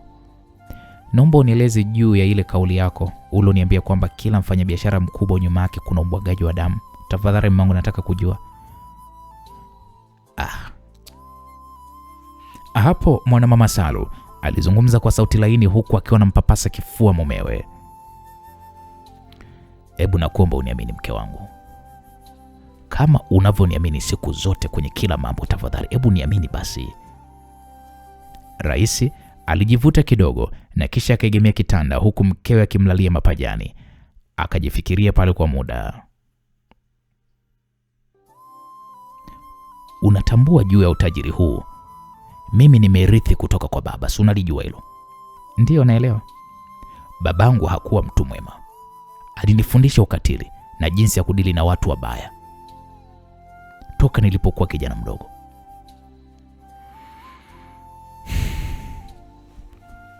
Kwa mara ya kwanza mimi kumuua binadamu nilikuwa na umri wa miaka 10. Usishangae. Babangu alinifanya mimi niwe mtu mbaya, na alinipa bastola nimuue mtunza fedha wake mara baada ya kugundua kuwa mtunza fedha wake alikuwa anaiba pesa. Yule mtunza fedha, yule mzee, nakumbuka aliniomba sana huku akilia nisimuue kwa sababu ana watoto, na alinieleza kwamba ana mtoto wa miaka 10 na ana mwanamke wake ana mimba. Lakini hilo mimi sikujali. Nilimpiga risasi ya kichwa yule mzee bila huruma. Mungu wangu, mume wangu, kwa nini sasa baba alikufundisha mambo kama hayo? Babangu aliniambia ili kuwa mrithi, ili kufanya biashara na mataifa makubwa yenye wafanya biashara mafia kama Russia, Marekani, China, Japan, ni lazima na mimi niwe mafia. Hivyo nilikuwa hivyo, na baba alinijenga hivyo mpaka pale nilipokuja kukutana na wewe.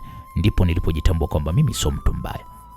Nilijitahidi sana kwenye maisha yangu usije ukajua chochote, na hata mtoto wangu asiishi kama nilivyokuzwa mimi na babangu, ila umekuja kujua hili jambo. Kwa hiyo mume wangu, umeua watu wangapi hadi sasa hivi? Kwa mikono yangu ni wengi, na kwa kutoa amri ya watu fulani kuuawa na vijana wangu ni wengi zaidi. Hapo Mwanamama Salu jasho lilimtoka, unaambiwa, Jasho lilizidi kumwagika. Unaambiwa ndani ya chumba chao kulikuwa kuna AC iliyokuwa inaendelea kumwaga upepo ule mwanana, lakini hata hivyo AC yenyewe ikawa kama vile haifanyi kazi. Usiniogope mke wangu. Siwezi kukuogopa mume wangu. Sasa kama yule kichaa anajua hizi siri zako itakuwaje? Na ndio maana nimepata wazo moja. Wazo gani mume wangu? Kuhakikisha ya kwamba ninamtafuta, iwe kwenye ardhi iwe angani, lazima nimpate na niongee naye. Unahisi utampata? Ndio nitampata. Kama nimesharudi serikalini, basi nitampata. Mimi nakuahidi mke wangu, hakutokuwa na ujinga mwingine utakaoweza kujitokeza kwenye hili, mimi kuiteka familia yangu hii. Familia yangu sio wameiteka. Acha utukufu ukae pembeni. Yule mshenzi yule mimi nitampata. Yes, anajifanya yeye kafanana na mimi na akanitisha bwege yule mpumbavu. Mimi yule nitampata. Hapo rais alizungumza kwa msisitizo na kumfanya mwanamama Salu kushusha pumzi yake taratibu. Sawa. Nipo pamoja na wewe mume wangu kwenye kila jambo. Nashukuru sana mke wangu. Rais alizungumza huku akilini mwake akiwaza ni namna gani atakavyompata Kurwa yule pacha wake. Baby, unaenda wapi sasa? Naam, upande wa pili tunapata kumwona mwanamama Bad Lady akizungumza huku akiwa amejawa na usingizi mzito kweli kweli. Bobby akasema naenda kunywa maji. Sawa. Bobby alitoka chumbani kwake huku akiwa amevalia nguo ya ndani tu. Akiwa kwenye korido, Machale alianza kumcheza na akajikuta anachungulia katika ngazi chini, na eneo hilo palikuwa papo kimya.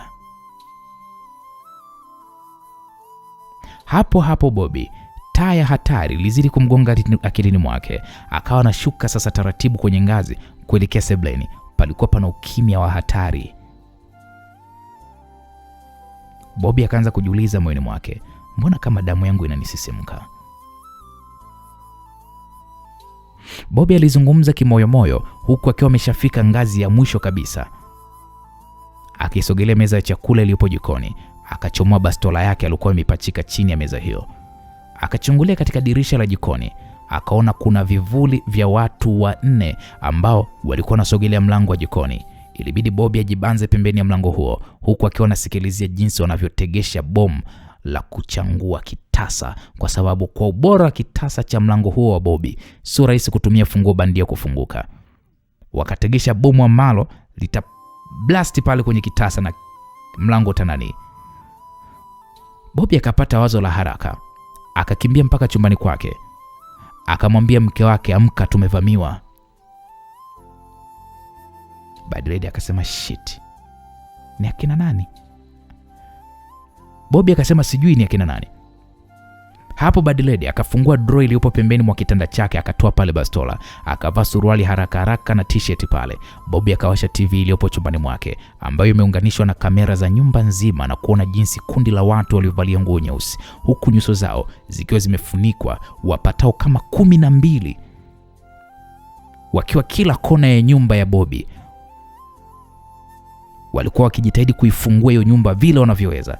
Watu takriban 12 wakavamia nyumba ya Bobby. Ujumbe ukaingia kwenye simu ya Bobby, akaufungua. Ujumbe ulikuwa umetoka kwa ile Dogo Spana. Dogo Spana ambaye yupo chumbani kwake. Akasema, kaka, kuna uvamizi. Bobby akamwambia Dogo, njoo room kwangu chapu kwa. Bobby alijibu hiyo message na kisha akatoka kwenye corridor, akamwona Spana akitembea kwa kasi mno. Akaingia humo chumbani huku akiwa na laptop mkononi mwake. Spana akasema, kaka, niwashe alarm. Bobby akamwambia hapana, hamna kuwasha alarm. Spana, hebu chukua hii.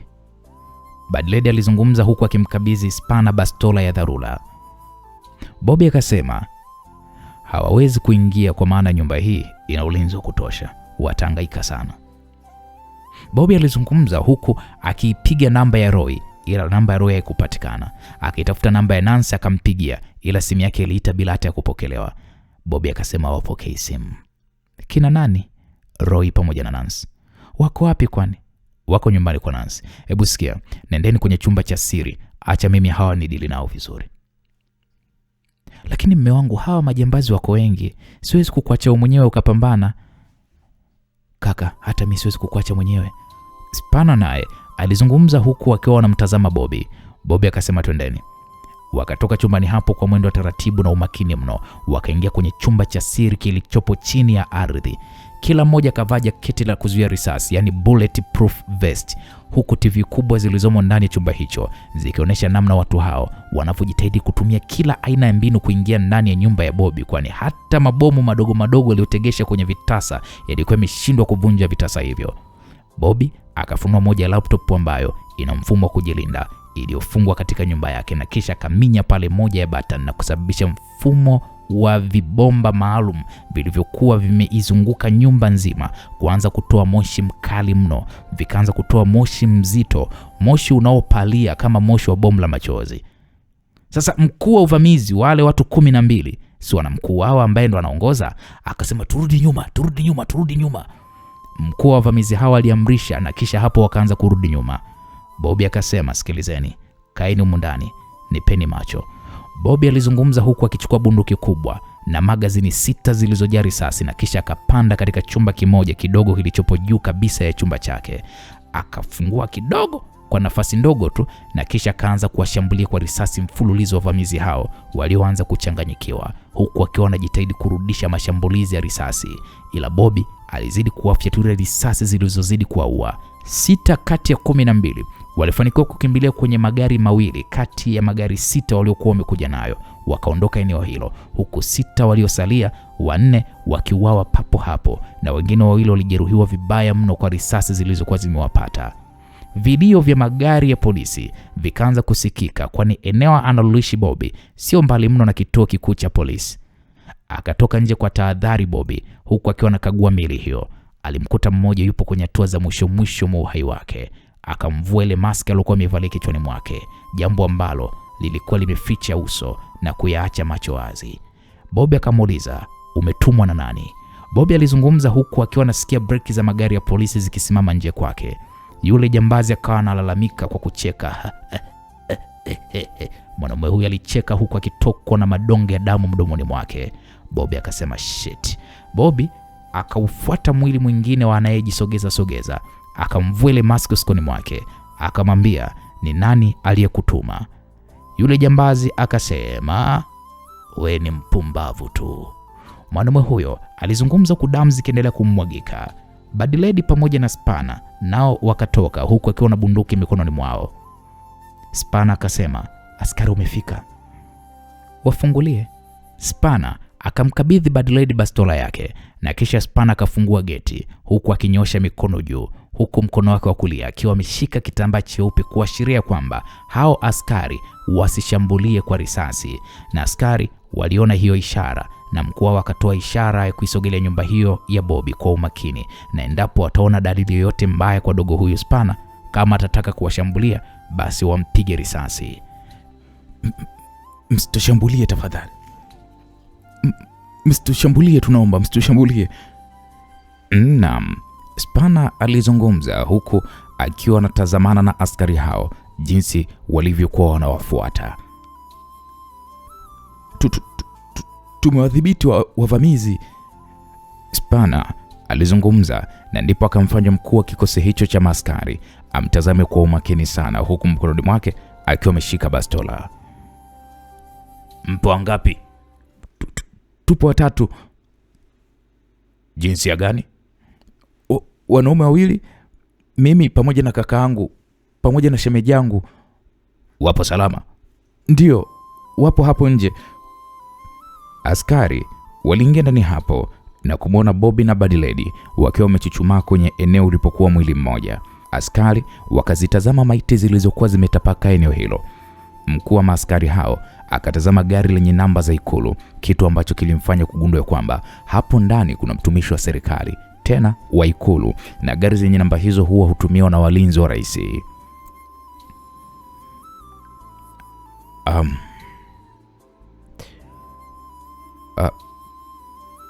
Karibuni sana.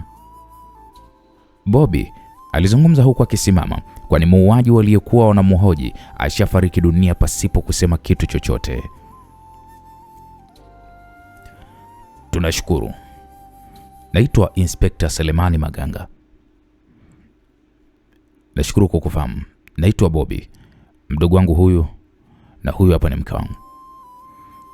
Inspector Maganga akamtazama Bad Lady aliyekuwa amechuchumaa akitazama tattoo ya mwanaume huyo aliyekuwa amekufa iliyokuwa mkononi mwake. Akahamia katika maiti ya pili, nayo pia iliikuta ina tattoo hiyo hiyo. Ni wajinga kweli nyinyi. Mmekosea sana kuja hapa. Bad Lady alizungumza hivyo kimoyo moyo, kwani hizo tattoo anazifahamu vizuri sana. Alisimama. Aise, wana silaha kubwa. Hawa wanaonekana ni magaidi. Inspector Maganga alizungumza huku akishangaa miili hiyo 6. Ndio. Basi kazi nzuri sana mkuu. Inspector Maganga alizungumza, kwani alichokiona basi aliyeifanya kazi hiyo si mtu wa mchezo. Bobby alitoa simu yake na kumpigia Roy, ila simu ya Roy bado ilikuwa haipatikani. Akampigia Nancy, na kwa bahati mbaya simu ya Nancy nayo ikawa haipatikani hewani. Mbona hawapatikani nao? Wakina nani hawapatikani?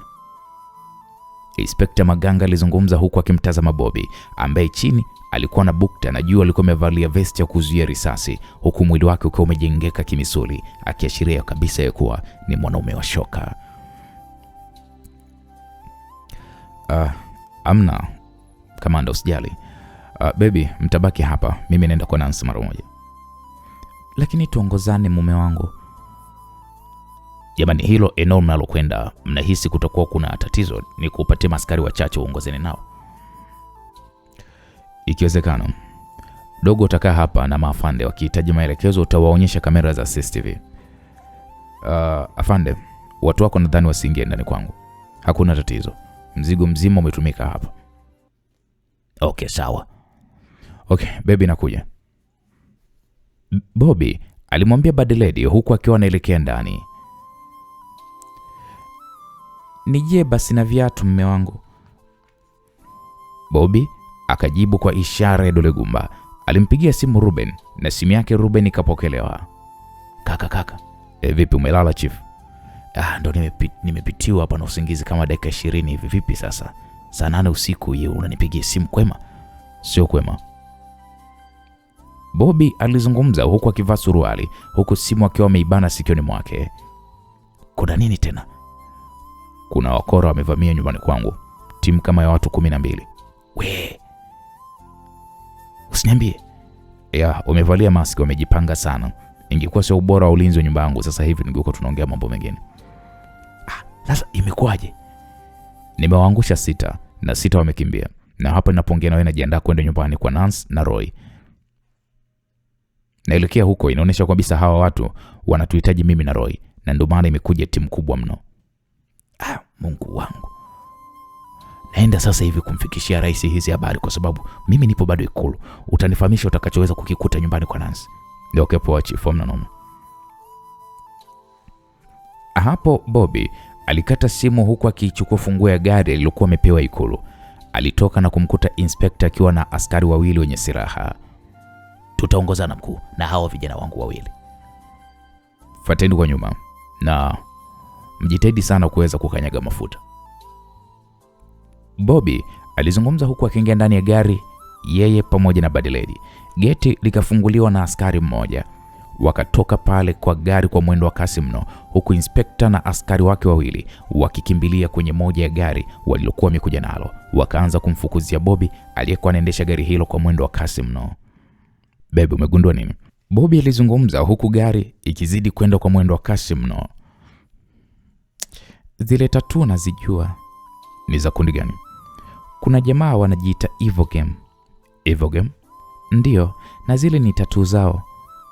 Naanza kupata picha. Picha gani? Kwenye ile operation nchini Somalia, tulitambua kwamba mmiliki wa ile maabara ni mtu anayeitwa Evil Game. Daktari mmoja ndiye aliyetueleza. Bebe, unajua kwamba hawa watu ni hatari sana. Nilishawahi kumsikia Bata akiwazungumzia, ila na kuna siku nilishawahi kukutana na vijana wao wawili ambao walikuwa ni walinzi wa mkuu wao aliyekuja kwenye mkutano wa kukutana na Bata pamoja na wenzao. Ina maana wamepata kutujua Inaonekana. Kundi lao lipo wapi? Sijajua, ila ndani ya hii Afrika, na kama sio Afrika Kusini basi itakuwa ni Nigeria. Tutawapata tu. Bobby alizungumza huku akikunja kona, akiingia katika mtaa anaoishi Nancy. Walifika getini na Bobby alisimamisha gari, huku wote wakishangaa jinsi geti lilivyo wazi. Mbona inaonekana kama wamekuja na hapa? Bobby alizungumza huku akishuka ndani ya gari na bunduki yake, huku magazini za bunduki hiyo akiwa amezichomeka katika vesti hiyo ya kuzuia risasi yenye vifuko 4 kwa mbele. Hapa si kwa mkuu Nancy hapa? Inspekta Maganga aliuliza kijana wake huku akiwa wanasimama nyuma ya gari ya Bobby. Kijana wake akasema ndio mkuu, hapa ni nyumbani kwa Nancy. Sasa wakati huo Bobby na Bad Lady waliingia ndani kwa umakini mkubwa mno ndani ya nyumba ya Nancy. Walikuta gari la Nancy likiwa eneo la maegesho, huku mlango wa mbele wa nyumba ya Nancy ukiwa uko wazi. Hebu kweni makini, Inspekta Maganga alizungumza huku akiwa ameshika bastola yake, akiwatazama Bobby pamoja na Bad Lady walivyokuwa wanaingia ndani ya nyumba ya ACP Nancy. Bobby pamoja na Bad Lady wakashuhudia jinsi vitu vilivyokuwa vimechanguka sebuleni hapa, huku kukiwa kuna mwili mmoja wa gaidi akiwa amevalia kama magaidi waliokuwa wamevamia nyumbani kwa Bobby. Kila mmoja akishika silaha yake vizuri, huku Bobby akiwa ametangulia kwa mbele.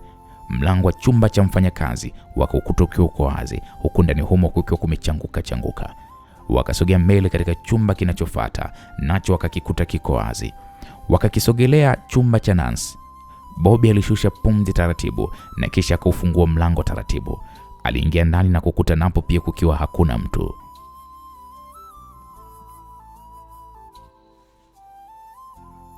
Hakuna mtu. Umekagua bafuni kweli? Bad Lady aliuliza, na ikambidi Bobby kufungua mlango wa bafuni na hapakuwa na mtu. Ikabidi watoke nje. Kuna mwili tumeukuta nyuma huko, Inspekta Maganga alizungumza, na wote wakaelekea upande wa nyuma ya nyumba hiyo. Wakaukuta mwili wa mlinzi wa Nancy ukiwa umepigwa risasi ya kichwa. Huyu ni mlinzi wa kina Nancy, Bobby alizungumza huku akitazama eneo la kuta ya nyumba ya Nancy. Akatazama kamera 2 zilizokuwa katika upande wa mbele wa nyumba hiyo. Zinafanya kazi, Bobby alizungumza huku mapigo yake ya moyo yakimwenda kasi mno na hofu kubwa ikiwa imemtawala. Simu ya Bobby ikaita, na kwa haraka akaitoa mfukoni mwake na kukuta ni Ruben ndiye aliyekuwa anampigia. Chief, nipo na rais hapa. Umeshafika nyumbani kwa Nancy? Ndio, lakini sijamwona Roy wala Nancy. Tumekuta mlinzi wake mauawa na pia mwili wa mtu ambaye amevalia mavazi sawa na wale walikuwa wamevamia nyumbani kwangu. Hapa ninatafuta mkanda wa CCTV kamera ili niweze kujua imekuwaje kwaje. Sawa, rais anahitaji kuzungumza na wewe. Aishe Bobby, pole kwa kilichotokea. Nashukuru sana Mheshimiwa Rais.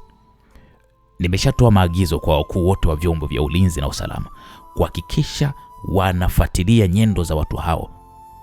Wameingiaje nchini na ikiwezekana wasitoke nchini, kwa maana kwa muda walioutumia muda hautoshi wao kutoka ndani ya nchi. Nashukuru sana Mheshimiwa kwa hilo swala. Je, umegundua ni kina nani? Mke wangu ameweza kutambua tatu za hao watu na amesema wanahusika na mtu anayejiita Evil Game na ni mhusika wa ile maabara kule nchini Somalia. Ai, Mungu wangu. Ina maana watakuwa wamewafuatilia? Ndio mkuu, Bobby alijibu huku akimtazama Bad Lady akimfuata alipokuwa amesimama. Mme wangu, nimepata diski, nimeikuta imechomolewa kwenye mashine yake na ilikuwa iko chini ya uvungu. Inaonesha ilisukumwa kwa makusudi na aliyekuwa ameiweka. Bad Lady alizungumza kwa sauti ya kunong'ona. Okay, sawa. Sasa Bobby, hebu fuatilia kwanza swala la Nancy na Roy na kisha tutakupa mrejesho wa nini tumekipata kwa upande wetu. Kwa hili lazima wajutie ni kwa nini umefanya upuuzi. Nashukuru sana Mheshimiwa Rais. Hapo simu ikakatwa na kumfanya Bobby kutazama hadi diski hiyo, huku akisikia ving'ora vya gari za polisi zikisimama kwa nje. Endeleeni kuliweka eneo hili chini ya uangalizi na vijana wako. Mimi ninakwenda kutazama kilicho humu ndani. Bobby alizungumza huku akitembea kutoka nje alipokuwa magari. Yule inspekta akasema sawa. Basi wakaingia ndani ya gari na kuanza safari kuelekea nyumbani kwake Bobby. Bobby alijaribu kupiga tena namba ya Nancy, jibu likawa ni lile lile, kutokuwepo hewani. Akaipiga namba ya Roy, nayo pia ikawa haipo hewani. Tuliza akili mume wangu, watakuwa tu salama, Badiledi alizungumza huku akimtazama Bobby usoni mwake, aliyekuwa anaonyesha kujawa na wasiwasi. Okay, ni sawa. Naamini watakuwa wako salama, Badiledi alizungumza, ila Bobby hakujibu chochote zaidi ya kukanyaga breki za gari hiyo, na kisha akapunguza mwendo wa gari. Wakasimama nje ya nyumba yake, ambapo akakuta tayari askari wameongezeka, huku makomando wa kitengo cha X nao wakiwepo eneo hilo. Karibu, kiongozi wa makomando wa shirika la X alizungumza hivyo. Bobby akasema nashukuru. Tumeagizwa na rais kuja kuimarisha ulinzi. Asante, acha nifanye jambo na kisha nitatoka. Sawa. Bobby na Badiledi wakaongozana moja kwa moja mpaka kwenye chumba cha siri na kumkuta Spana akiwa ameshaoanisha taarifa za kundi lililokuwa limewavamia.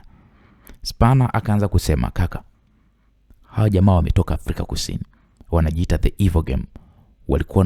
Walikuwa na wanachama na bata, na nimekuja kugundua lile eneo la Somalia kwenye ile maabara ya siri, bosi wao ndiye anayehusika. Kazi nzuri sana Spana, kwanza hebu fuatilia kwanza hapo. Hapo Spana akapokea hiyo hadi diski, akatazama mlangoni. Roy hamja kuja naye? Ndio, hebu angalia kilichomo ndani ya hiyo hadi diski kwanza. Hapo kwa haraka Spana akaichomeka hadi diski hiyo katika moja desktop machine. Mkuu, hii hadi diski inaonekana ni nzima. Yeah. Video za kamera 6 zilizofungwa nyumbani kwa Nancy. Moja ni ya Sebleni. Okay, forward, peleka mbele. Bobby alizungumza na Spana akafanya hivyo. Hebu hapo, simamisha kwanza. Bobby alizungumza na akaona jinsi watu hao wapatao 20 wakiruka na kuingia ndani ya nyumba ya Nancy, huku wakimua mlinzi. Walifanikiwa kufungua mlango wa mbele kimya. Spana, hebu hamishia kamera ya Sebleni. Spana kaeka video inayoonyesha mandhari ya Sebleni. Wakawaona watu hao wenye silaha wakielekea vyumbani. Kelele za dada wa kazi zikanyamaza mara baada ya sekunde chache.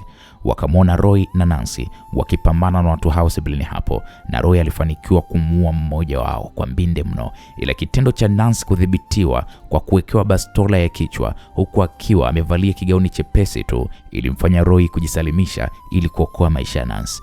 Wakashuhudia Roy akipigwa na kitako cha bunduki nyuma ya kichwa chake, akaanguka chini na kuzima. Wakamchoma Nancy sindano usingizi, huko Roy naye akichomwa sindano ya usingizi. Wakawabeba na kutoka nao nje ya geti, na kamera getini kaonyesha gari 4 zikiondoka eneo hilo kwa mwendo wa kasi mno.